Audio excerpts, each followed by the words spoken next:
Alright guys, here's the wheel covers installed. Just a couple screws. You don't have to loosen all of them, just maybe two of them. You can slide that thing out of the way and then service the air. Put it back on, put a little thread lock on there once in a while. Makes it look good. I'm gonna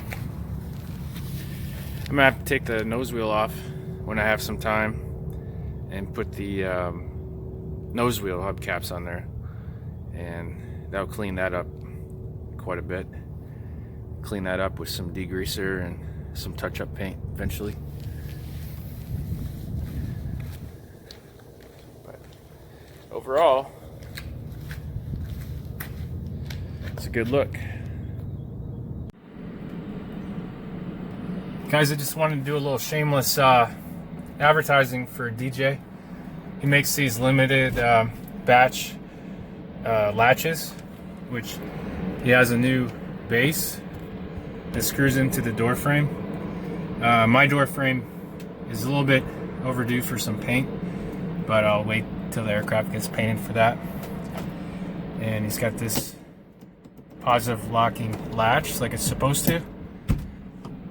Comes in here. There we go. No jiggling around. The ball locks it in place there. Took me about 15 minutes or less to take out the screws and then put in the new one. But I don't have to worry about my passenger side window flying up anymore. And then of course I'm gonna repaint this, get a new door handle hardware eventually, polish this up a little bit, maybe put some primer and some paint on there. But for now, what I'm concerned about is just a nice safe flying airplane. I've been replacing parts, plastic parts. I replaced all that back panel there. I've got a new one of these in the garage right now. I just have to fit it and then put the holes in there, and got like minor little things in there like that. But I've got this old ratty interior. It was replaced, this carpet was replaced 2007-ish. So I'm gonna take this out. Shelby's got a new carpet for me. And then I've got a sand colored seats, which I've got to take the seats out and recover them. But for now I just have some Walmart seat cushions that do pretty well for me. And for those of you that sit up, I found myself like sitting up because the seat doesn't fit my back a whole lot. I got this from Walmart.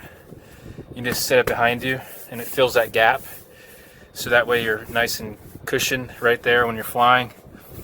And basically that's all I'm gonna do with this trip is clean up, replace some hardware, and just fly the hell out of this airplane because it's beautiful. It's a beautiful day. Just got done rinsing her off from all the sand, and you know, I had her out flying this morning and it was 8:30, but as soon as I got to 200 feet or so, we had a lot of gusting winds. They were like up to 20 knots, kind of tossing me around. So I figured it'd be a good day to stay in the ground. So I put the wheel covers on as well on the nose. So I've got those mains on right there, and then I've got the nose, which I'll have to do a little bit of touch-up paint. This is actually chipped paint from years ago when they painted the tire. And then I've got a extension right here for my tire stem that I'm gonna put up through here. I'm gonna put that on a later date. But I lubed up the it looks kind of dirty right now, but I lubed up this right here for this collar, and then there's one in the back for the scissors that lubes up this right here, and then there's one in the bottom that lubes up this joint of the scissors right here. Filled up the strut a little bit, so we're sitting good. And then I had a shimmy that was loose, a shimmy dampener. It was really loose and rattling all around, so I just tightened up this screw right here, and there's another one back here that up underneath here that I tightened up.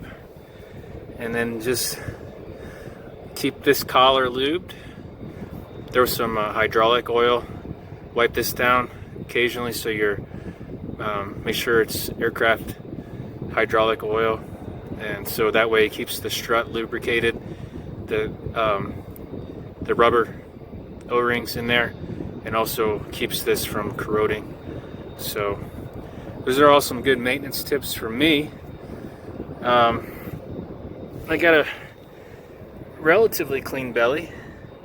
It's not burning any oil. I flew 4 hours the last 2 days, and no oil burn, no significant oil burn, and it's flying good. I got about 85 knots out of her, subtracting for the winds and all that stuff. So 85 knots at 2,500 RPM, which is good. Burning about 5.5, maybe 5, leaned out. We have a density altitude of about 4,000 feet here, and on any given day, it's above 4,000. The field elevation is 2,000 feet, so I lean right from taxiing all the way to best power lean before I take off. Flaps 10 degrees, climb out at 65, and it's showing about 500 feet per minute, which is really good performance. This thing on a book, standard day in the book, says it will climb out at 650 feet per minute, and that was by a test pilot when these things were new. So that's all I got for you. I hope you guys going into the weekend have a great rest of the week and have a great weekend. Fly safe, and I hope to see you guys soon. Alright guys, I'm going to take you along with this journey here and show you what Shelby sent me. Look at that. These seams on here. Very nice quality carpet. Double stitched. Very nice finish on there. Let's pull this baby out. So you'll see there's lots of pieces here, and I'm gonna have my work cut out trying to see how they all piece together. But this is the mat that will sit on top of the carpet. It's got a really nice embroidered placard, and then I've got the placard that's I'm gonna install underneath that. This is really thick, really nice carpet. It's gonna go between the seats here. This right here is the front. It's got some vinyl heel cushions here. Really nice stuff, guys. Don't hesitate to place an order. I think it's $365 for a whole set. It takes a lot of labor to hand do this the correct way. Really impressed. I can't wait to install it.